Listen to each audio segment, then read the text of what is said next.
Happy Sunday, socialites. Welcome to the 42 Social Club. I am your host, Jedi ASU. Today, my guest is the fantabulous Brad Denny, and we're going to talk about the latest Pac 12 news and a few more things. So, again, pour yourself a drink, sit back, relax, and let's get social.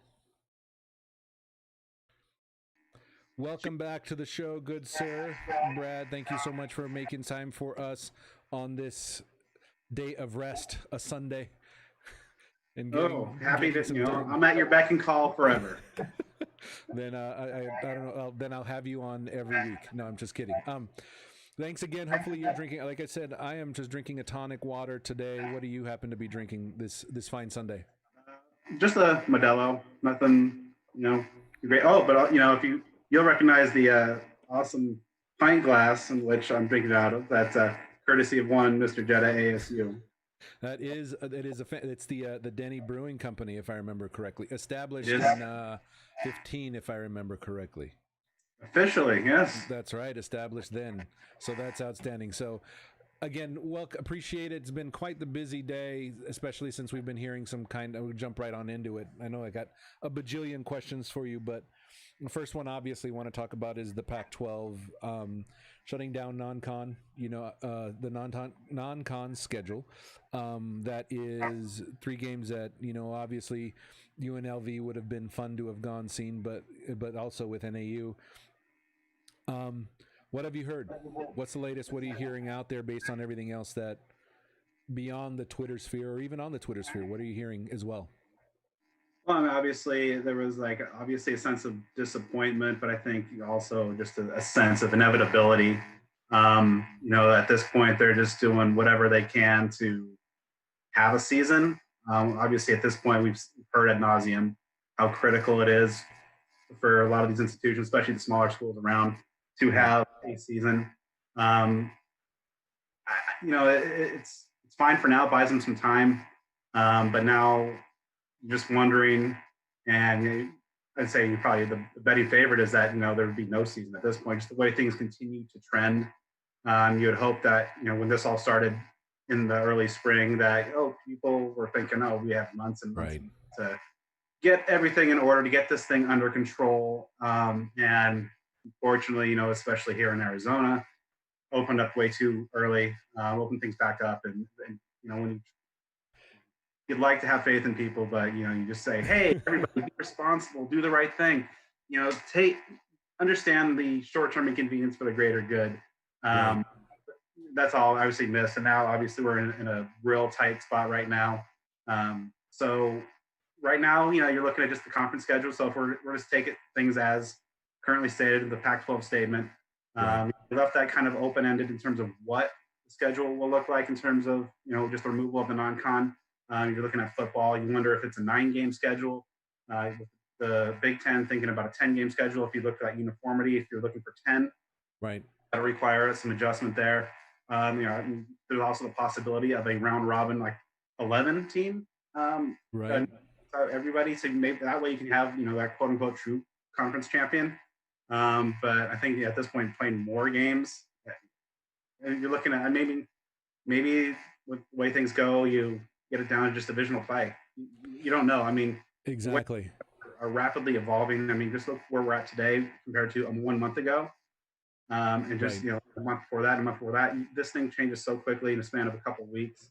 Maybe these measures here in Arizona and other places in the footprint, maybe things pan out better in the next couple of weeks, and we do get to have a solid football season. Exactly. I don't have a whole lot of faith in that at this point. I mean, if you asked me back in May, I was like, okay, yeah, this is looking good. We'll still be able to have a season, but then everything just kind of went to hell. And right now, I'm not expecting any season, regardless of anything. But one of those things that kind of, as you say, you expect 0-12 every year, but we'd be happy to anything above that is a boost. So it's funny because that 0-12 is always just to manage a general expectations because there's a season happening, but I did never taken into account a pandemic, but maybe I'll have to add an asterisk to that from now on. Yeah, those. I mean, so at this point, it's just wondering Pac-12 of course said that they'll have a schedule by at the latest the 31st of this month. So I think there's challenges to what kind of how the schedule is going to look. I mean, so some people assume that maybe okay, we're just going to chop off those 3 games and then play the rest as is. Then you have some things you have to kind of sort out because teams like USC, of course, don't have like this clean and easy 3 non-con and then go into their schedule. I believe they have they open up conference play. Set to open up conference play like against Stanford in week 2, and then of course just having an odd number. At ASU, I believe would have 4 for a 9-game schedule, only 4 home games. So the advantage of obviously a 10th. You have nice 5-5 split home and road. Right. Then you add, but with the 10th game, like with the 2 misses based on the Pac-12 schedule rotation, ASU is not set to play Stanford or Washington. So which one do you get at that point? Which of those? Yeah, that's interesting.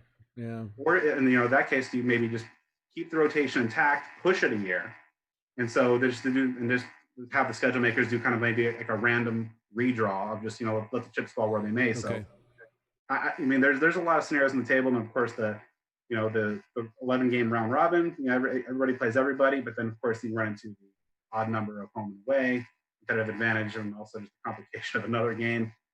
Yeah. And into a schedule and so many it's crazy how many. You know what it was? Remember, I don't know if you remember when a realignment happened, they were talking about the zipper alignment. Do you remember that?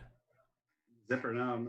So what happened was it would be 2 conferences, right? But instead of like all the southern geographically teams were grouped together and the northern geographically teams were grouped together, you would go back and forth, right? So you would grab one from the south and one from the north. So like you would have USC and then Washington and then UCLA and then Oregon and then Oregon State and Cal and so then you would have Arizona State and the other school wouldn't be in the same division. We'd actually be in 2 separate divisions. So if we were to get weird, why not try the zipper conference for grins?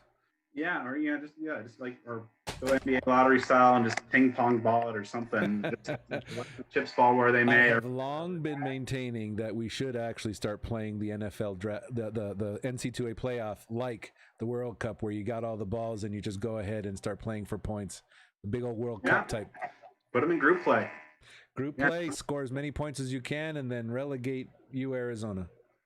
Yeah, and I think whatever schedule that we will see put out by the conference, I would hope that it is like you want like division front loaded. I mean, just get those most important games. Right. First couple months where you're hoping to have things as under control as you can from the get-go before all these teams start intermixing up and playing, and things might get a little more complicated as the season and of course flu season approaches into the mix. That we have to call things short, but at least we got all the division games in, plus maybe like a North game or 2 games. Right. We'll see. Yeah, I think the interesting thing is I wonder if the conference would say, okay, you don't have your non-conference anymore, right? To buy ourselves a little bit, few more weeks. Now let's do divisional, right? That was kind of one of the things that I was curious about, right?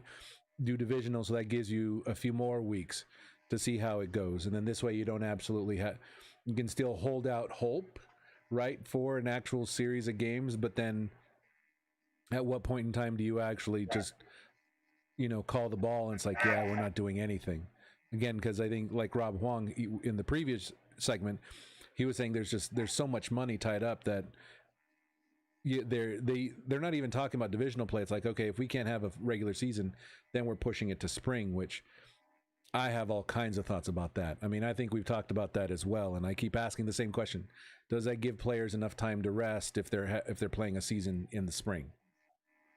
Yeah, and let alone, a lot of folks brought this point up. I think Matt Berry was one of those. Like, if you push it to spring, I mean, you're a guy that feels comfortable about being like a first day or 2 pick in the NFL draft. Are you draft? All indications, going to still stay where it historically has been in late April. I mean, are you wanting to play games in February and March? Jeopardizing your draft stock?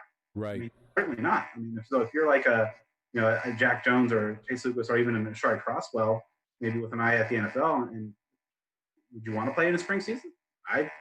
Honestly, if I was in their position, no. There's so Of much course at risk.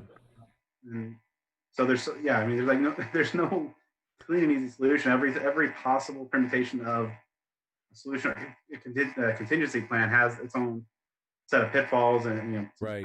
also a new series of things you got to overcome. It's just so messy, and I just think that all those things combined with the trajectory of cases everywhere. I mean, it's just It's yeah, so many unknowns, right? And I think it's almost like you said. It's that's the one thing that's been immovable right now is the NFL, right? They're still it still looks like they're going to have the season. They're going to go forward with that, right? That's going to happen. I think the end of when does NBA play start? By the way, I know that they keep ramping up, but I don't know when the first games are.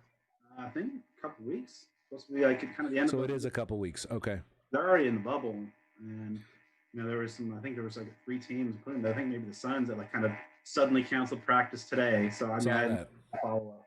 So I don't know. I mean, and then you see it with baseball. There's repeated tests. I mean, this is something that we're going to have to live with and manage and kind of deal with. But at the same point, you got to pick and choose. What's worth the risk at this point. Right, exactly. Because again, it's not just the person that's going to catch it; it's who you can spread to. And then now the nastiness of the lingering effects. Having Yes. been that's always been interesting. One of the lingering effects I read about, which kind of was pretty frightening, right, was diabetes is a lingering effect. It's like they were saying, yeah, that's a comorbidity, right, and that actually can accelerate it. But that was one of the things that they're actually finding in people that recover from the disease is that you now have diabetes, and it's like how the hell does that happen?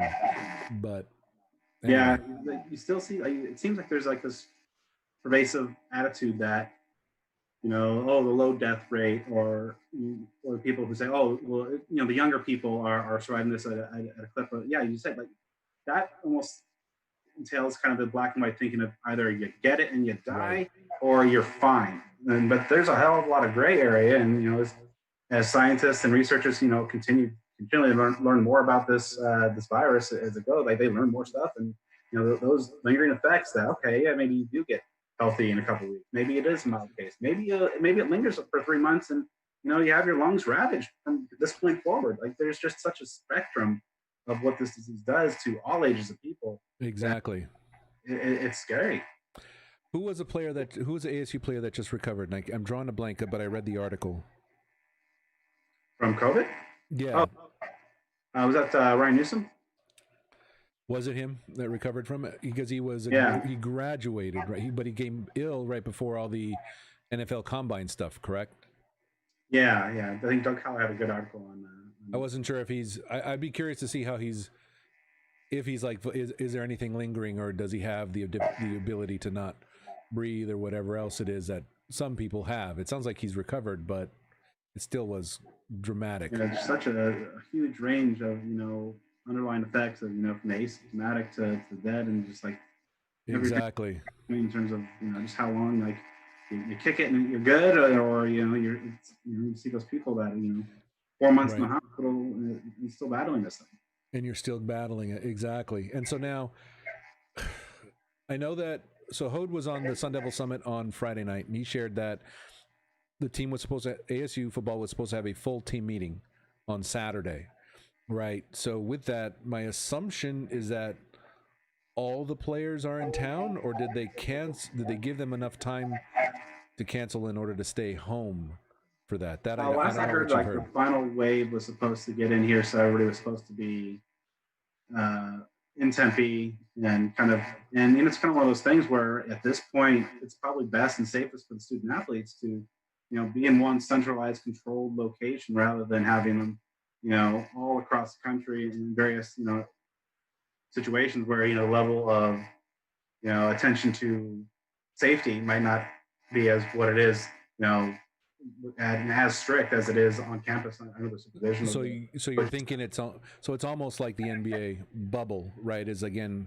containing them on practice. I mean, sorry, on campus or in student housing or whatever it is, and then coming to the stadium in the particular way that they're allowed to, and in those numbers spaced out, and everything else is better. Yeah, I think that way it's more of a controlled environment. Obviously, still the college kids, and hopefully that you see a lot of the players sending tweets about hey, speaking to the fans, hey, wear masks. I want to have a season, and Right. I mean, they're certainly cognizant of the risks. I talked to Nolan Matthews a few weeks ago by asking, what's your level of concern, and he says a lot of players are just looking at it like another potential injury risk. I could go out there. Oh, interesting. Break a leg or tear a knee, I could go get coronavirus or something of that nature. So, I mean, but in terms of having them all in Tempe, I think at this point, it's probably better from the coaching staff and player safety because everybody is in one place. They're all going through the exact same procedures and the protocols. And I know the training staff there and Coach Joe Connolly and all the everything that they're doing from a player safety standpoint is pretty strict. And no one even was talking about how strange it was just because you're with your teammates, but at the same point you're kind of not. Everybody's kind of spaced out, but it's certainly something that they got to get used to. But one of those things where you just sacrifice for kind of the greater good and the goal of trying to play this season. And all of them have reinforced, the ones I talked to, that they have full trust in Herm Edwards and the staff that they feel that proceeding is an acceptable risk, then they're going to do it. And they feel that if Herm says, hey, I'm not willing to put my guys through that, they trust him there as well. Interesting. And again, is the whole staff there on campus during these, or can they not be part of these trainings because it's not the official time in which they can be around the team? Yeah, right? I mean, I think this is still the voluntary workout phase. So, as you know, the NCAA has been very strict regulations in terms of during which phases of off season coaches cannot participate, and if they can, to what extent. Right. Like Rob Likens used to tell me the time, like how like ridiculous it'd be, like, oh, I can spend these couple hours during these few weeks of the year working out with players, but we can't use a football. We can only run around without a ball. Just such granulated stuff. But now, of course, you're in this day and age, and so the NCAA and Pac-12 and every like governing body in school officials. Right, exactly. They're always looking. They're always changing situation. And so, with that, it was interesting because we were having again back on the social club. We were having this discussion before, and I had thoughts on it, but it's ASU is only returning 12 starters. Is that right? That sound about right? But yeah, I mean, you're losing a lot, on the offensive side and some on the defense side. I have to, the number eludes me at this point. So and I think it's the lowest in the conference. I think and again, and there was another interview that I saw with Herm that he said that there's only 7 seniors coming back. That's one of the things with the team. Yeah, this is still, even after the first couple of years of all the freshmen, this is still a pretty young team. So yeah, I mean, there's going to be some key seniors and some spots, but at the same point, there's still a lot of youth that you're seeing from those first 2 years. Right. Played so many freshmen. And that's the interesting thing too. So then that kind of leads into my question, right? Is like a lot of people were preseason, hope springs eternal. Everyone's having a lot of, ASU's going to be amazing and so on and so forth. But given the number of seniors we have and the number of returners we have, this team is still very young, and there are still a ton of mistakes to be made. So if the season is lost, right, they do call the ball and it's not going to happen. Is it, from a scale from 1 to 10, how upset are you really? Right? Not necessarily because we're without football, but is it still something that how upset are you? Like from someone with the program perspective, like, if you're like Herm Edwards, how I could lose a season, or both.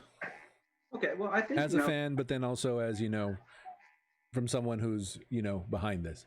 Yeah, I think I think in any situation where like you lose a season, I think my mind jumps to all right, that's a season lost of Jaden Daniels guiding the Sun Devils. So instead of he almost stepped on campus. He looked like he had the appeal and the look, and once you saw him in action play the season, you really kind of got to reinforce that this could be a 3 and done type of player. The NFL rules doesn't state that you have to play X amount of years of college football, just that you have to be X amount of years removed from their high school graduation. We had that conversation. You actually schooled me about that because that was our punter did that. He was removed from high school long enough. Yeah, he as redshirt sophomore, so he just had the 2 years and plus the redshirt year, so he's 3 years removed. So he was able to go in, and so I mean, one of those things where you get this generational talent quarterback, and through circumstances, you only have him leading your team for 2 years instead of 3, and maybe you look at that and extend that around a little bit to basketball. If the basketball season gets impacted or strapped, you have generational talent in Josh Christopher, who is technically very much quite potentially another one and done. Yeah, I mean, and so I mean, at that point, is you lose a year of Jaden and a year of Josh Christopher. Worst case scenario, these seasons keep getting canceled. But as you mentioned, overall the Sun of the football team is pretty young. This is a team that I've said on League of the Devils a lot that I think 2021 is kind of the referendum year where you're thinking, all right, this is the year where Herm's staff have all their recruits, their upperclassmen, or at least have a ton of experience. That should be a team that makes a strong charge for a Rose Bowl. This year was one kind of those years that I haven't gotten down thinking kind of win loss, especially now with we don't have any schedule. Yeah. But you'll have to though. South. Yeah, just a theoretical win loss. I mean, 0-12. Yeah. So yeah, this could be a year that obviously a lot of the younger guys, especially with the crop of becoming freshman wide receivers, you'd love to see what they can do, get some reps under their belt, build that rapport with Jaden for 20. Right. You want to see the young backs do well. A lot of your young linemen. You want to see your guys a full year in this new defense under Marv and AP. Right, and whole new coordinators around that as well. Yeah, there's a lot of new parts, but also still a lot of youth and refinement that you're looking to build into that 2021. Where first couple of years, obviously new coaching staff, very new approach. They've done some things. The win loss has been a lot of people say, oh, it's not too dissimilar to what Todd Graham was doing, right? 7-5. But at the same point, it's not all 7-5s feel correct. They have a different feel to them. You feel like there's maybe a treading water 7-5 in 2017, whereas especially this past 2019 7-5, things are feeling good, right? Pointing up in a different way. And so if you lose a whole season of that development, maybe with what the staff was able to do, parlaying a strong end of last year into specific recruiting success. Maybe if you have a better year here, that can show some more right potential of the program to the 2021s, 2022 going ahead to get a better recruiting crop there going. So there's so many different moving parts and things that are so interwoven that you start pulling these major threads of just non-con's gone, and maybe we're going to 3 more games are done. So you're losing and take the whole thing away, then it's going to be real tough. And you wonder what's going to be in its place. Maybe if there, worst case scenario, there's no football. I mean, is there collegiate 7-on-7? I mean, are these guys just not going to do anything? That would be crazy. A 7-on-7. Yeah, I mean, what's going to fill that void? Because these guys are not just going to kind of sit around. And so that work and the grind and the development won't stop. But maybe it just takes a different form rather than just the college football we know, love, and come to depend on. Right, exactly. And you mentioned the division. We talked about this, the divisional schedule. If we had to go to that, I think I would much prefer that over a spring ball type season. And even then, I don't know how many games they would try to fit into a spring season. I mean, I don't know. Is spring season more just about money, or is it about trying to get everyone in? I mean, I don't. Anyway, the answer to is it about money is always going to be yes. It's always about the money. That's true. But then again, who posted that? I wish I remembered it. But someone had a post out there between the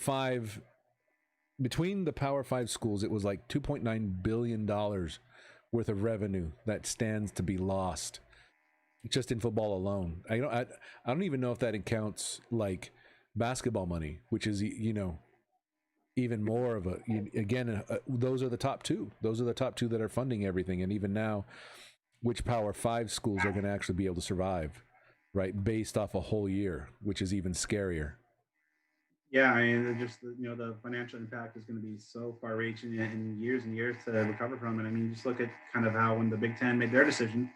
Look at almost media everybody's looking at like all the MAC schools. I mean, they're so interwoven in terms of non-conference scheduling. The financial impact for a Toledo or whatever, some random MAC school. They're losing maybe $1.5 million on in terms of buy game from one of the Big Ten teams. I mean, that's a huge that 1.5 is going to be such a significant part of their overall exactly. And some of these Power Fives, but obviously the impact can be felt at Power Fives around. You see a lot of Power Five schools cutting sports. Stanford, I don't know, they cut 11 last week, and like fencing and rowing and stuff. So that's an interesting one though, because I don't know if I don't know if I was talking if it was on the Pac-12 Apostles or if it was someplace else that I heard that those were sports that they were looking to get rid of anyway, but it just like the pandemic just kind of accelerated it. Yeah, and so that's what I think you might start seeing is like, because those were sports because they had some ungodly number of varsity sports at Stanford. So I think it was kind of some fat trimming that was coming, and also, hey, we can yeah, like fencing. Like, I mean, I'm not exactly sure how many schools have a fencing, much less within the conference itself, but clearly you're traveling cross country to compete in that, right? Yeah, so it might just be one of those excuses, and so you wonder if other programs or other schools around the country are going to look at some of the programs that had things not gone out this way. Maybe they can under the guise of this, maybe give that put those programs on the chopping block a little more feasibly than just been regular all year. Exactly, and that's something else that we were talking. That's because I mean, and again, there's a lot of these. This is kind of this call. I mean, I know I had kind of mentioned this to you, like if the Pac-12 pulled the trigger, I wanted you to have on here, but we were lucky enough to talk about these on the summit, on the Sun Devil Summit on Friday, and so there was a lot of Jeff Metcalf brought that as well. Mentioned, hey, that is some of the team. That's some of the programs that they were looking to get rid of anyway as well. But I think, and again, I haven't heard anything, so I don't mind being wrong. Stanford's the only school that announced the cut of particular sports. I haven't seen any other schools announce yet. Have you? And within the pack, I don't think so. I mean, there's been some other notable, schools around the country that have been cutting programs. Wisconsin, Cincinnati, some Old Dominion, several others as well have been cutting stuff. But I think right. the pack, that's the first one, and that was one of the questions I asked Ray Anderson when I did a sit-down series with him. I think at that point, Cincinnati just cut men's soccer, and I asked him, okay, how is ASU going to try to mitigate these revenue reductions, the financial impact? And he was pretty blunt, and he said that all options are on the table. And so you wonder if some of these Sun Devil programs aren't long for this world if things address. But every school has a different situation. Pac-12 has been covered so well, isn't up there with the Big Ten and the SEC in terms of their media deal revenue and some of the, even within the conference itself, the financial disparity of what like a USC or something could relative to say an Oregon State or a U of A. Right. You wonder if this does become a worst case scenario of no football or say half a season or whatever. What can be done? Maybe schools try to make measures, kind of maybe kick this financial problem down the road a little bit, and just for the here and now. But it's gonna be messy. I mean, it's unbelievable the permutations that they have to think about and take into account. And I think that's maybe why they're not even considering a divisional thing, right? Is like, okay, if we can't play fall ball, then we're going to give ourselves a chance to be able to do something else. But let me ask you this then: if we are, let's say we don't have the full season, we don't have the full 12 games. We're at 9 right now. Let's say they come back in a few weeks and it's like, all right, we're just going to do 5 games. Other than divisional matchups, right? Playing everyone in the South. Who are the 5 teams in the conference? So which 5 conference teams would you like to play in a 5-game series? Other than Arizona, Okay. there's 4 other teams, I guess, unless you don't want to play them this year. So I'm schedule maker here. I'm making ASU schedule. You are making ASU's schedule, and it's like, okay, game, you're not going to have 12, you're not going to have 9, you're going to have 5, and one of them has to be Arizona. Who are the other 4, and where? Oh, so that's interesting. So all right, so 5 games, one's spoken for already in U of A. So, and that one was set. Well, that one will be in Tucson. It's down there. Okay. We'll keep the where they were supposed to. And everyone else in the chat, if you want to go ahead and put in your 4 teams with the other school, then go ahead. But you're casting me free from having to make them all divisional or all South, right? It's conference teams. Doesn't matter. Okay. All right. So USC, because I think that's the marquee matchup. USC ASU. I think that's the one that people were looking most forward to this year. I put that week 4. So kind of build up to that. I think I'll put Utah kick things off. First game of the year because ASU and Utah, fierce rivalry. That's been going on. That is holy war, as they've dubbed it on Twitter. Yeah, I mean, although mine made it to the second round, my suggestion. What was yours again? I went for the low hanging fruit and cheap, historical reference, whack to pack smack. How that did not make it past the second round is, a shame. Well, it won the Twitter battle in the second round, but apparently there's a Google form or whatever. All right, Uncouth. so off against Utah at home. And I have USC 4. I don't play Oregon.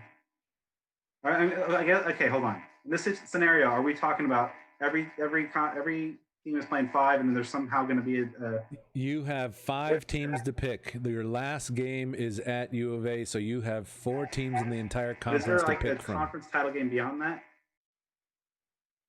No, because I just wanted to play 5 games. Oh, okay. In that case, I do put in Oregon. So I was going to. I'll put them second. On the because that's you want to go against the best right there. Okay. Then I would probably say go with Washington State. You would play Wazoo. Yeah, I think that's interesting. It's probably a win. Probably at this point in year 1 of their rebuild, I think it's probably going to win for the Sun Devils. Keep it at Martin Stadium as it was supposed to be.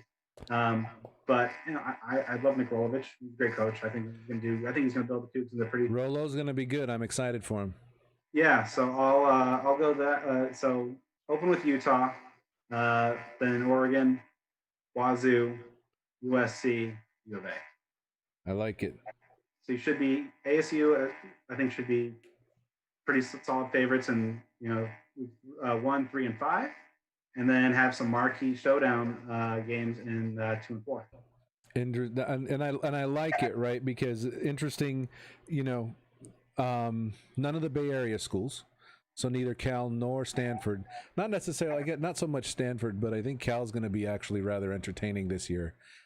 Yeah, I they're getting a lot of love. Like, I think they're going to be solid. I don't know. I mean, best case, second in the North. We'll see. I mean, they're returning 19 starters. I mean, yeah. I mean, or we build a schedule that is just okay, Oregon State, Stanford, UCLA. Play everyone that's hamstrung. Yeah, Colorado. Boom, 5-0. Done. That's all. We won every single one. No, but I like interesting. So it was. I like that lineup. I think Wazoo would be more entertaining than UW, and as stunning as playing at Husky Stadium is, right? Yeah. I think Wazoo's would be a heck of a lot more fun. Yeah, right, I think you're looking there. I mean, you're probably things break as they should. 3-2, 4-1. You had 2. You're playing the 2 presumptive favorites in each division. You got a chance to knock those off and right. Plus, you got some you got a couple 2 rivalry games, and then cool game. I think we've talked about Wazoo just seems to be kind of that cool team. Even They with are Mike, the cool team, right? They're very cool. They're just that one guy that's just and they seem always to be pretty chill. cool. So yeah. We like to party. That was the other thing. So in the chat, we also got one. So Will Jasper actually had SC Utah, Washington, Oregon, and then U Arizona. So we refer to them as properly as we possibly can. Then USC, then there's Utah, USC, Utah, Stanford, Wazoo, right? So that's actually, I think I like this lineup here. I think if there was anything that I would swap out, I would probably go similar with Will. I would actually want to play Washington just because, again, we'll see how they are. I mean, Wazoo's a net new, completely different, what is the word? Structure, right? It's not air raid anymore. It's a complete different philosophy. Run and right? shoot, baby. Yeah. So I would be that's what makes it a little bit different, but that's why I would like to test Washington how they're doing. It's like with what's the new coach's name? Am I drawing him? Yeah, so it's like, is he really just inheriting everything that Peterson already set up, or was there some shakeup in there? But one of the things that I want, and again, I'm hoping for football in any shape or form, but the one that I really liked is that the Cal Utah is Cal's first game after all the non-con games, and I think that would actually be rather telling to see how that game goes. Yeah, but yeah. So I mean, I wouldn't hold my breath that what the conference schedule is now is going to be what happens, what they roll out eventually. But that would be good, and especially like you got teams that are kind of rebuilding, like Utah. They lose so much on both sides of the ball. Yeah. I mean, on those teams early in the year. I mean, they're having a new quarterback. They're trying to figure that situation out. So if you're Cal, you got pretty much everybody coming back. You go on the flip side with Utah losing everybody. And yeah, I mean, you want to get those guys early in the year. So that'd be good. Exactly. That's kind of what I was hoping to see. Is I did want to see Utah limp along because I didn't think they were going to be too hot this year, given everything else. But anyway, it's all a big simulation now, so we get to figure out what's going on. Although I was talking with with Rob Wong, and he was saying that he's figured out he's going to simulate the entire Cal 2020 season on NC2A 14. So what happens is that there's one group of guys that actually updates the rosters, so you get the latest rosters, but also there's another group that applies patches that updates the whole game. So the whole game, the whole strategy, all the bowl games, all the logos, the uniform combos, everything gets updated in there too. So I have a bajillion ideas already running around. I would love to try that, but I don't know. I mean, it would delay me adding anything else. This is actually this is go ahead. Gotta get ASU to the Duke's Mayo Bowl. See, that would be cool. And Q being the official mascot would be fracking brilliant. We're talking about it. He's still trying to get votes to make that happen. But here's the question for you, and you know how Most Wonderful Time always comes out Thursday of should we maintain that schedule? Should it still come out that day just for Thursday before the opener? Just to pour one out? Yeah, I mean, if they ultimately, and so you're talking about a situation where it gets to that first week of September and they have canceled the season or whatever, and so exactly because first Thursday of whatever comes out at the end of the month new schedule. Because our first game was what, September 3rd? It was another like Thursday or Friday. It wasn't. It was a September date. It wasn't August, right? Because week 0 is the 27th. Right. Yeah. So let's see. So like they were opening up against NAU, which by the way, I told you this. So I've been trying to do interviews with opposing coaches on ASU schedule. Yes. And so I got I talked to Clay Helton recently, and so that'll be good for coming up on the podcast. Got something lined up with Coach Whittingham, which I will personally ask him if he considers it collaborate. And so I did a great one with Chris Ball, NAU's head coach. Of course, ASU fans know, former staffer under Coach Graham. Absolutely. He had a rough first year. At NAU, I think they were finished 4-8. Finished on a 4-game losing streak, but Aaron Flugrad's their OC now. So he is the OC. That's right. Yeah. yeah, and Chris Ball could not have spoken more highly of Flu and what he's doing and his potential as a coach. But that's outstanding. Game, yeah, that obviously ASU was going to roll in that game, but and I asked him, because NAU has that kind of really regular series going with ASU and U of A, and it's so important for them, in terms of getting that exposure, and it's nice. Little, of course, absolutely. They're building through in-state recruiting, what a lot of ASU folks would hope Sun Devils would do.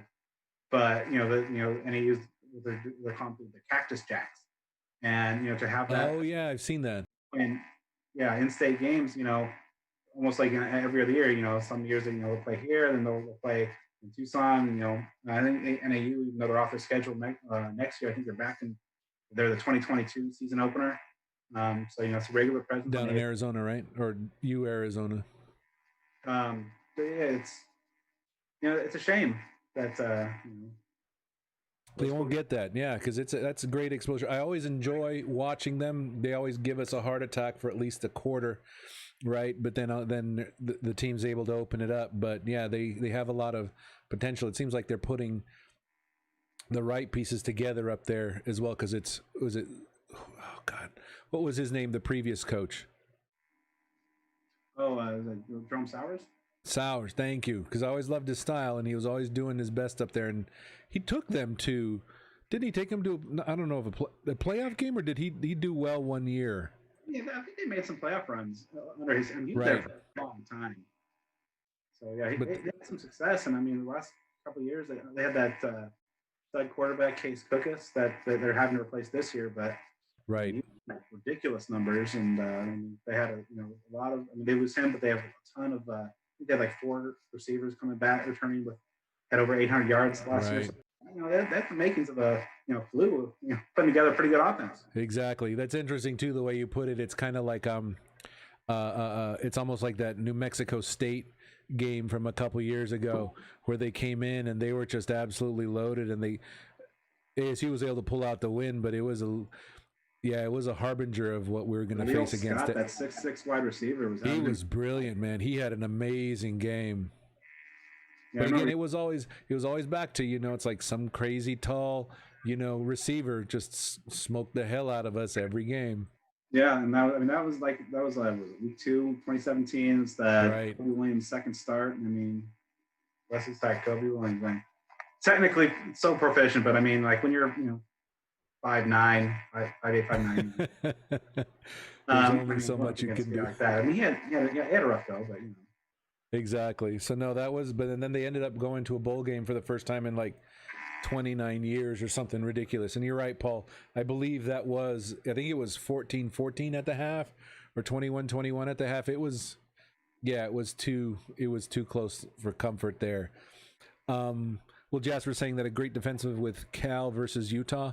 I think that would have been good. I think Cal would have shut them down because, like I said, I think like you said, Brad, I think a lot of people from Utah are gone, right, from both sides of the ball. Yeah, and also Cal's, they lost some pieces on defense too. Weaver is gone, Jalen Hawkins is gone, and Ash Davis. Both schools have shown that they can reload their defense. Right. Year after year. Utah, the names change, but there's still a bunch of just mean people that hit hard year after year. And this might be a year where just because of the sheer quantity of guys that they lose, maybe they take a little step back. But Death Taxes and Utah having a pretty stout defense. That would be, they're kind of probably, I'd imagine, one of those teams where like, yeah, it's okay if we miss the season because then we can kind of like get everyone rested and reload and everything else and just work out for a whole year, and then next year it'll be better. So who knows? Yeah, and it's interesting. You wonder how much that approach is going to factor into recruiting. You see a lot of guys at ASU is looking to bring in that might be more developmental types. Big bodies, big frames. That unlike the previous couple classes where there's a lot of plug and play, a lot of guys playing time. We've had a couple of years of that. The foundation and the shelves are restocked. So many questions. so many questions that we were hoping to actually get ironed out in some form or another, but now they're just Yeah. So now this is a question, right? So now with the preseason postponed or canceled, or not preseason, but non-conference game canceled, are they still doing Is there any? Are they still doing voluntary workouts? And is there any word as to when they're going to start practice, if at all? They've been doing the voluntary practice or voluntary workouts for a couple weeks now. And yeah, just like Volunteer workouts, right? I think they've got everybody back in the fold. But obviously, with the conference schedule gone, it's just kind of wait and see. Maybe the Pac-12 will have some greater clarity, but they gave themselves the rest of this month to kind of figure stuff out, and I think it's probably wise. I mean, just see what the next has in terms of just cases and the footprint. Is there hope? You're starting a couple of weeks ago since the Arizona. Well, I mean, I guess Arizona didn't outbreak. The local municipalities that have been implementing their mask policies. You're starting to see a different kind of trend line, but you want to see some prolonged success. So we'll see.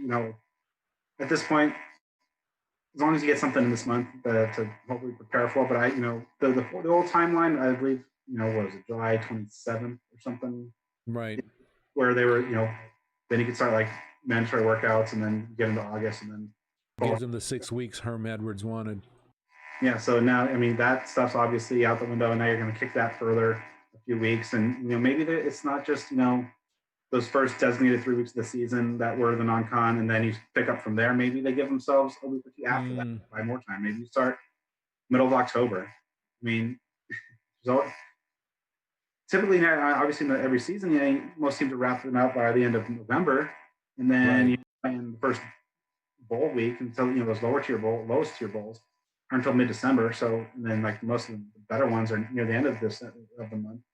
Maybe you cut down on that, so you cut into those weeks well, and you push everything kind of back as is. And there's just so many scenarios, and I don't Pac-12, and I think other conferences are realizing there's no huge hurry in terms of trying to figure out what the next step is about this time. I think if they're smart, they just are in a wait and see mode. Let's just see how the next week or two pans out. I mean, it's July 12th now, so maybe a week before the end of the month, maybe try to figure out if it's okay. We're still exactly in the mire where we are now.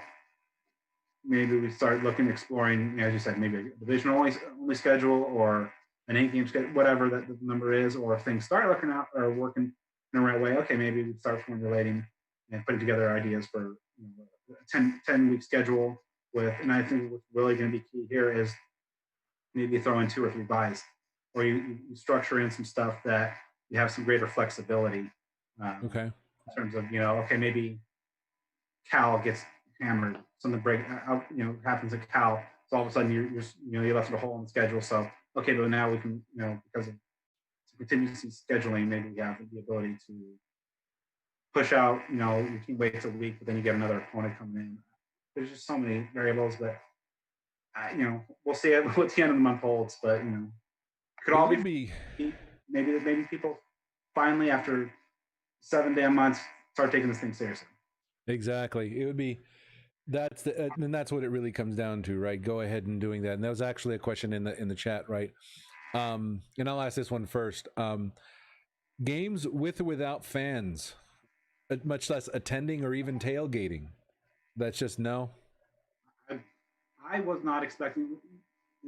Since March, I thought there's no reason to have fans in stands. I mean, money, great, but from a health perspective, no way. I mean, don't even. It's not worth the risk. Right. What? 10,000 fans in Sun Devil Stadium. I mean, come on, you're asking for it. It's a situation where everybody's got to understand. You bite the bullet. You take the short term. Okay, things are awful and annoying and inconvenient, but you do that now. That short term inconvenience, whether it's giving up going to football games or wearing a mask every time you leave the damn house, just to make sure that you have a better chance at getting things back to normal-ish down the road. Exactly. No way. If the health and safety is priority number one, which it should be, which it often isn't, No way fans, not this year.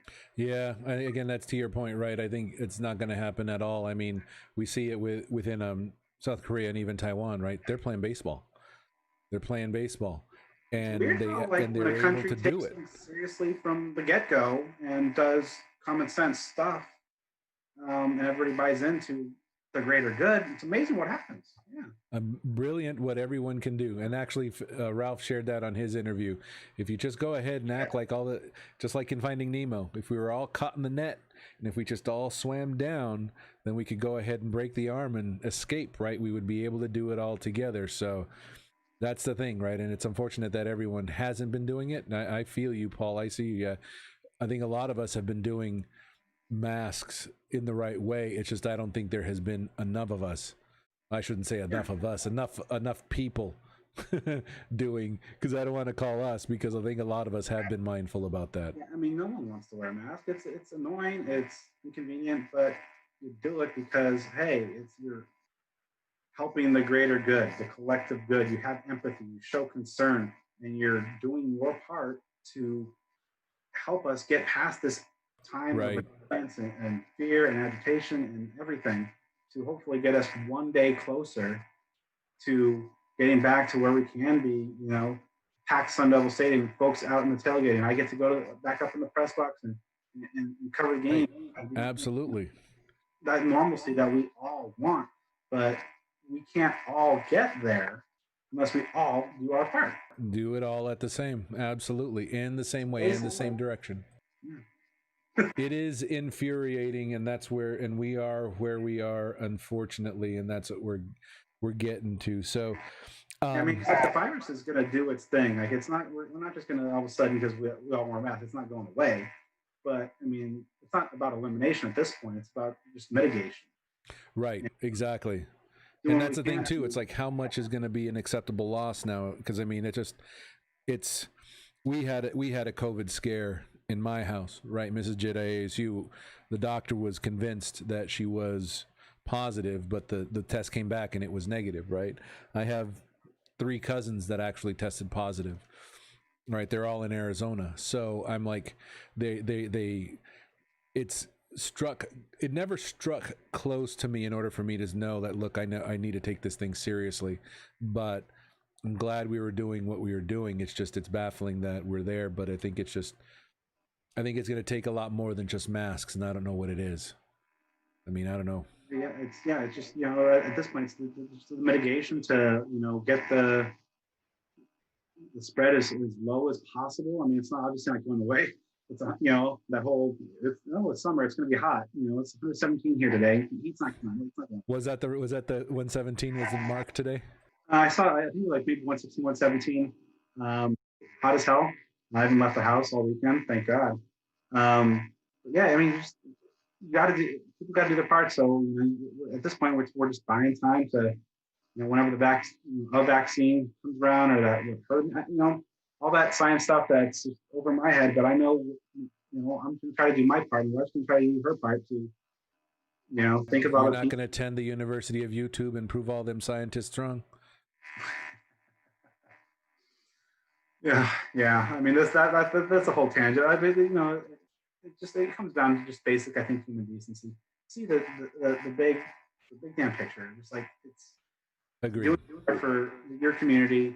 You're showing empathy, which there's such a scarcity of these days. Just do your part. No one wants to wear a mask, but you do it because it shows concern. You're helping to slow the spread and all that stuff everybody's heard a billion times by now, and it's almost to the Right. point if somebody's not doing it by now, us saying, or Dr. Fauci saying, for the 20th time, like, is it going to make a difference? I don't know, but I mean, so it's, it got to the point where you see teams and programs being like, hey, if you want to see us play, wear the damn mask.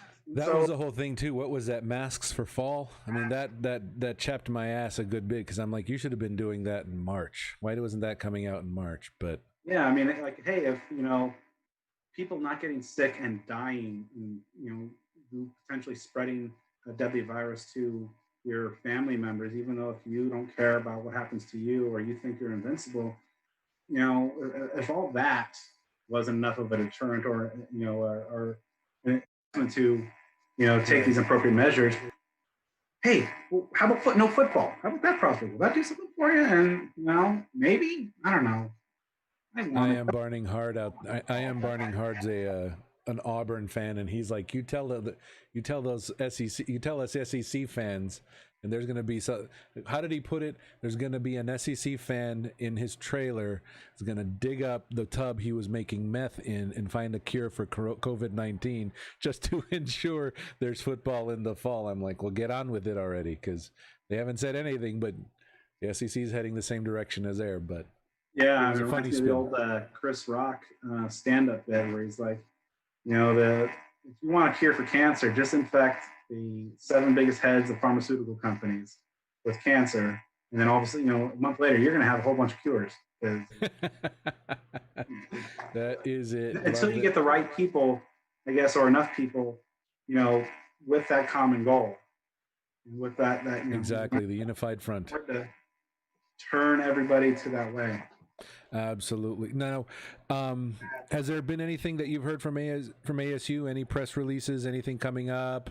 Anything like that that is on your radar for this week? Or they're just kind of like, we just have to watch what happens from a state level and make decisions from there? Yeah, nothing. I mean, this is a situation where I know that they're monitoring, things day by day. They're in close communication. But what the announcement on Friday did with the non-con, they just kind of bought them time. Okay. That's a commodity now. That's the most valuable currency that they're working with, and so we'll see what happens. I mean, they're in no rush. I mean, scheduling is pushed for another 20 days or so, 19, 20 days. Is their self-imposed deadline. Right. I mean, this is at least from a football perspective, I think this is where you're seeing a renewed push for just like a unified governing body. Who's a college football czar? Somebody who actually Right. all these right now you have all these different conferences in different areas of different states with different protocols and different situations. And you look at Florida and the hellscape that is right now. Whatever, 15,000 cases today, but obviously different states are not in those necessarily serious situations. Exactly. But so you have so many different rules and situations and protocols and regulations and oversight. Everybody kind of speaking their own voice. So I think you'll just take it day by day. I mean, it's what anybody, all of us can do. But in terms of like next major steps, I mean, I'm sure this week you might see. I think Okay. the ACC, SEC, Big 12 haven't made anything official. Right. They haven't said anything. Okay. You might see them follow suit, or maybe some partnerships in terms of scheduling. Obviously, like the ACC and Notre Dame. Yeah, that'll be interesting to hear too. So they're trying to factor in okay, maybe we can fit Notre Dame in as a facto conference member, and so I don't know. Yeah, I just think you're going to see in terms of here locally. I think you're just going to see not a whole lot in terms of ASU or any university is not going to be the one that kind of steers the ship here. It's going to come right back levels. They continues to be a terrible hotspot and not so great. The next couple of weeks, right. He's better, and then things fall in line better on a conference level. They're going to take their cues from on high, from the obviously from the state level in terms of health protocols and such, but from an athletic standpoint, it's going to come from. Right, agreed. And so there was one thing that you were talking about, right? Is like from we don't know and we have to take it, but this is interesting. This is actually a great question out of the chat. Despite the latest news about him, which lasts longer, the Corona issue or Larry Scott? Well, that's a weird question to ask now that he has. I know. Now that he has a Rona, it's kind of like, man. Well, I tweeted this at Ralph. There's a thread on Reddit CFB, and an A&M fan posted in the Reddit saying, heal him so we can fire him. So yeah, obviously you don't want any, as much as somebody might be bad at their job. which I think a lot of fans. Exactly. How bad were we all going to feel if he passes from the Rona, though? Oh my Yeah, gosh! I mean that's not the. I mean, you want him gone, but you don't necessarily want him gone like But we that. didn't want you to go away that way. I mean, I don't know. Like, I mean, yeah, that was just. What was that? That came out on Friday too, or just like or It Thursday. was like it was after much. I think at about the same time that it was the conference announced it. I mean, it was just the news dump of all news dump days. Just like holy hell. We were actually talking about that on the summit as well. Someone brought it up. Was maybe he decided to drop it because remember how all the Pac-12 CEOs were like, we're going to buy him out. There was whispers about buying him out. So now he's like, well, let me go ahead and throw this in there. Maybe they won't get rid of me now. You can't fire a sick person. Yeah, exactly. So, yeah, yeah. I just, who knows? Yeah, I mean, his job performance or the trajectory of this conference, and obviously under and deserved scrutiny, and you want obviously you're starting to see the conference leadership in terms of the athletic directors, but also the CEO group, and obviously that's comprised of the school presidents and such. So in recent years, they've been giving a little bit more power. There's been more an effort to conference level for more transparency. Right. In my conversations like Ray Anderson, that's something that they're having a they're having a greater voice. But if those that report of looking for a buyout, because I mean the media deal I believe will be up in 2024, but obviously the renegotiation process or the negotiation process for those things and figuring out that is happening way in advance of that. You want a guy that you don't like, or maybe thinking that you does not factor into the conference's future, or even like the way he's been running things. I mean, you want him as the key point, even the negotiator of that. I mean, Right. to turn that page a little bit sooner. And I mean, he's certainly not hurting for cash. So if he gets another buyout, he's definitely not. Gotta look up. Let's see. Let's look this kid up because I'm always because my next question is like, what is he? Who would we replace him with? Right? Would it be someone from the conference, or would it be someone outside of the conference that we would bring in to see? Okay, so I don't know. Harvard University, Harvard All-American, Women's Tennis Association. So he was overseeing the Women's Tennis Association before he joined. Yeah, I mean, that's a interesting question. What way do you want to take this conference? I mean, because knowing that the guy who takes over next, making the assumption, okay, that they do buy out Larry and you go in a different direction. You got a lot of ground to make up. Yes, absolutely. Not just in terms of like media deal revenue. Obviously, that is priority number one. Getting a greater share of that pie and fixing the travesty that is the Pac-12 network situation. Maybe the next guy move him out of Silicon Valley or San Francisco and all.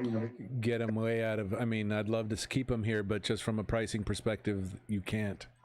Yeah, and the costs are kind of out of control. Even though at the network, I believe they had a second round of cuts and pay cuts. Larry took 12% or something. So not big enough because again, if he had taken a bigger one, he could have saved all those jobs. I think is what I read.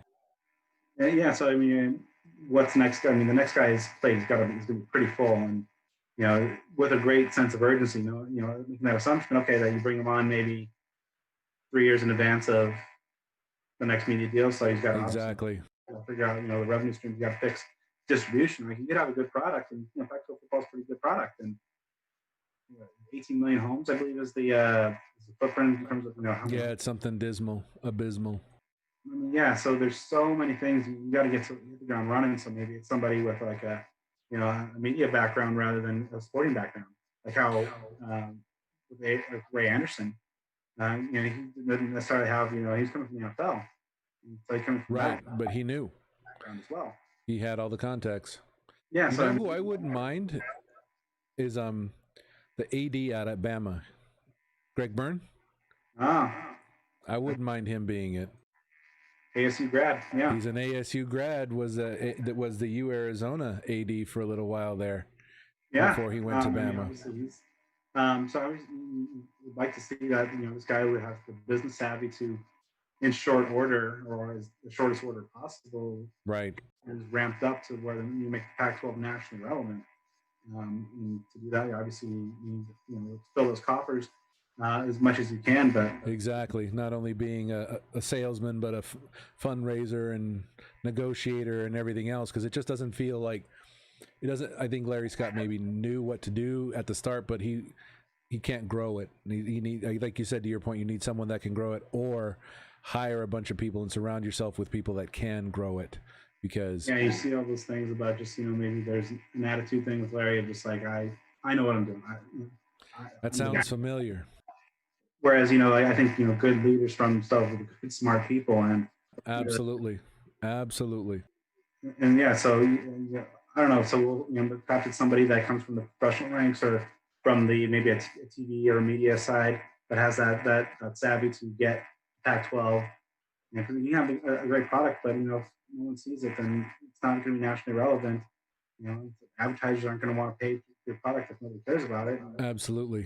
Right now, I mean, Pac-12 football is great for us out west. That's what we see. That's what we cover. That's what we love. But at the same point, what we see and feel is not representative of Exactly. the things of large. Absolutely. As long as whoever comes in doesn't do the 9 a.m. kickoffs, they got my vote.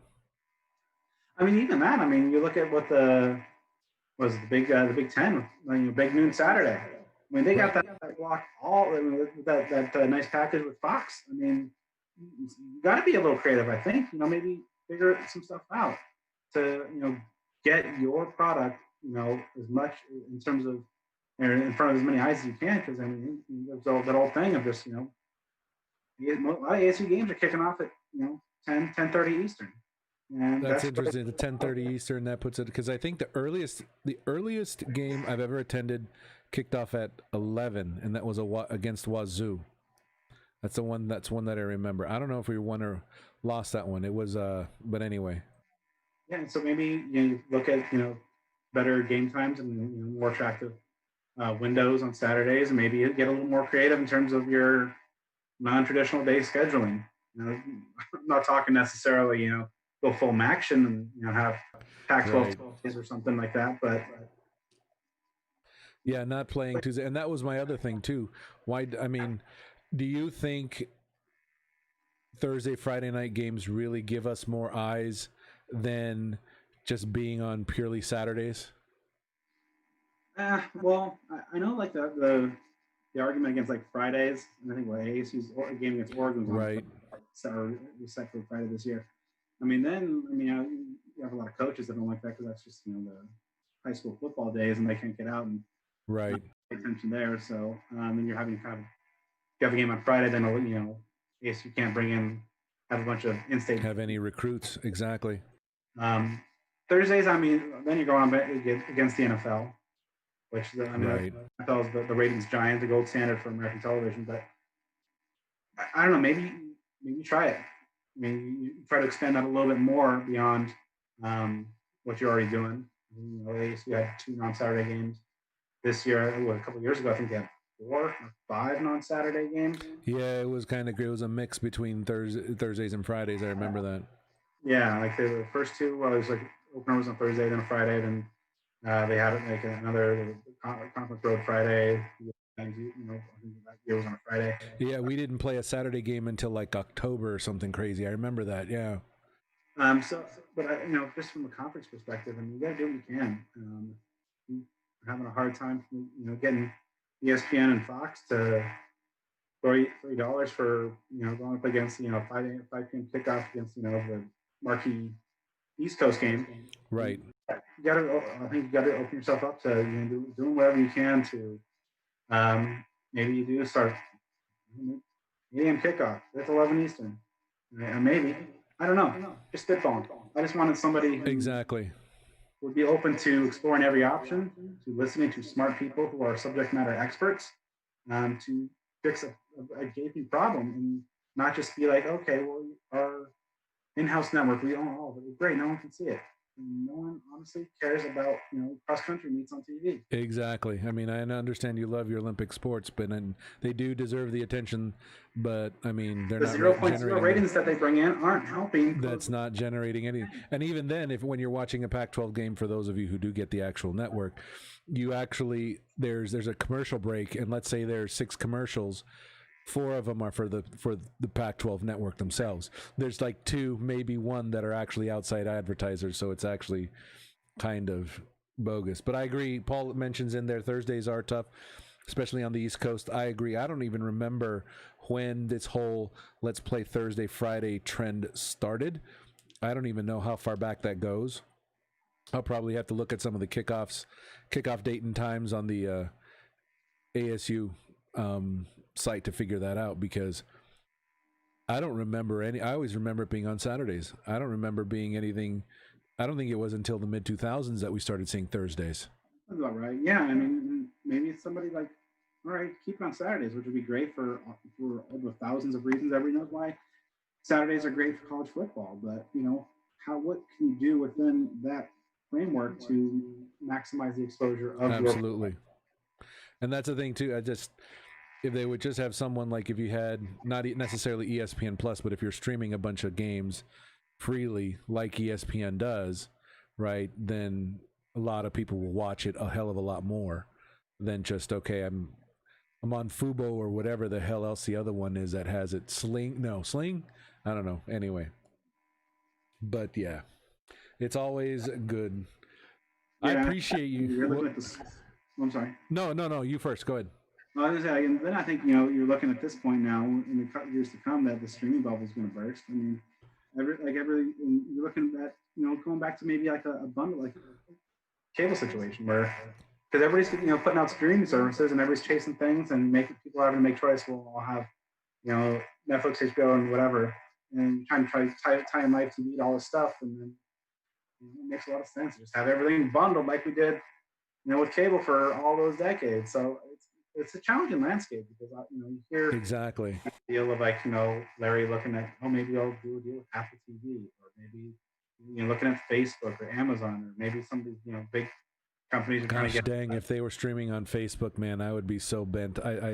It's like I like Facebook less, but if I had to, but anyway. Yeah. That is, yeah. So it's always good to speculate, but it's always fun. But thank you for coming up. I know it's coming up on 9:00 on a school night, or for everyone else to work. But again, I appreciate you being on here. Thanks for offering, as always, your insights and everything else. I'm probably going to have you on again when we hear more, right? Who knows when that one's going to come down. I don't think we'll hear anything till end of July, maybe a couple more weeks. Yeah, it's going to be each day. I mean, maybe these days now seem to be every day seems to be one huge news bomb after another that shifts the landscape, and exactly it's new chaos and new questions and challenges and whatever. So yeah, right now I think the only thing right now is that no news is good news. We just want we just want stuff to trend down. That's the only thing we would like to start seeing anything, but I think damn mask in some form or another. That's it. No, I think I agree with you, Will Jasper. I think YouTube would be a great option. I would love Hulu to pick. I would love anyone else to pick it up. I don't know if I would jump ship if Apple TV got it. As long as I can download it and watch it in a browser, I'll be happy. Or on an app on my device, whatever I can do, I would be okay with that. But we'll see. I think YouTube had a difficult time negotiating a sports package with Sinclair. I think you and I had a conversation about that. I think Sinclair has a bunch of Major League Baseball teams, and YouTube and Sinclair couldn't have an agreement, and so they signed off Sinclair, and they lost all those sport teams. So Sinclair has its own issues. I don't know, but thank you. No, I appreciate you joining me and joining everyone else. I think there was some really great feedback from everyone in there as well. Shout out to Paul, William, Bo. Thank you again for everyone in the chat for giving us a shout out here and making sure that you are keeping us entertained and involved in the conversation as well. Brad, you got anything to plug? I know I love seeing some of the sit-down series you've done. You got anything coming up or you want to plug right now? New one just dropped tonight. Talked for about an hour, but with ASU assistant basketball coach Rashawn Burno. Wonderful. It was really, really good. So if you care about Sun Devil hoops, that's in your podcast feeds right now. Okay. He really went in depth in terms of just like he was Bobby Hurley's first hire. They're both guys out of Jersey City. Rashawn played for Bobby's dad, legendary coach. Oh, right on. Back and Rashawn's got a real interesting story. I mean, he lost his parents at a young age, and so okay, basketball was kind of a sanctuary. Jersey City is a rough place, and so he kind of credits the Hurley family as kind of helping him get out of there. I mean, Bobby was kind of the model to follow. Like, a guy can come up from Jersey City and through basketball get out and escape. Right. And have success. And Sean went on to play at Paul, made a tournament run, but he was Bobby's first hire once he got to ASU. And he followed him from Buffalo, right? They were both together at Buffalo. Actually, no. He came. Rashawn actually had some success. I mean, he went to a Final Four he was on Florida staff, so he knows what it takes to make a run.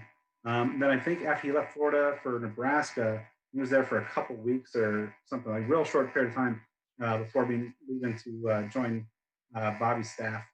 And he's the ace recruiter of the Sun Devil program, and he gets real in depth about how what it takes and strategy that he and Bobby are implementing to have that success. What it took to get it. Outstanding. And all that stuff. Real good conversation. One of my favorites that I've done. It's a good solid hour of just good in-depth Sun Devil basketball. Excellent. No, love it. Anyone else beyond that? I know you're always looking for content. You got someone in the hopper you think, or you want to keep it a surprise? There's a couple good ones. Big one that I think would definitely pertain to a lot of the topics today. But so hopefully that one will be able to be set up soon. Okay. Yeah. I mean, especially now with, we've got to figure out, if football delayed and maybe gone, maybe what's there to talk about? So everyone has time to talk to you. They shouldn't be turning you down. Yeah, so we got definitely trying to keep those podcast feeds ready for the folks and filled with engaging stuff, even though they might exactly for a little bit. And I appreciate you doing the retweeting and reposting the 96 flashback. That was good. Give that one a listen. That has a lot of good stories in there. And then I actually reached out to Keith Poole. He said he will be a guest on the social club. So working on getting that one to happen. Yeah. Same thing with Keegan Herring. He accepted. I know you and I have been talking. So I'm reaching out to some people and I'm expanding that out. So it'll be good. We'll have that one. But appreciate you. Thanks again so much. Stay on the Zoom call. I won't hang up with you, but I'm just going to do a quick sign off and everything else for everyone. But thanks again for tuning in. Appreciate you. As always, we're usually live on Fridays. This Friday, we're going to meet with Biggie Eric Mankus. I don't know if I should be calling him Dr. Mankus or Eric Mankus Esquire. I'm going to ask him that since he is a professor at the University of Law at ASU. So that will be some good. And he has some amazing insights on the COVID-19 data and the trending. So really love that. So looking forward to seeing that as well. And then, yeah, we're going to have some more. But as always, make sure you subscribe to the channel. Know when everything's coming out. Ring that bell to make sure you get alerts as to when we post something new. I love all of you. Make sure you love yourself and love those around you. And until next time.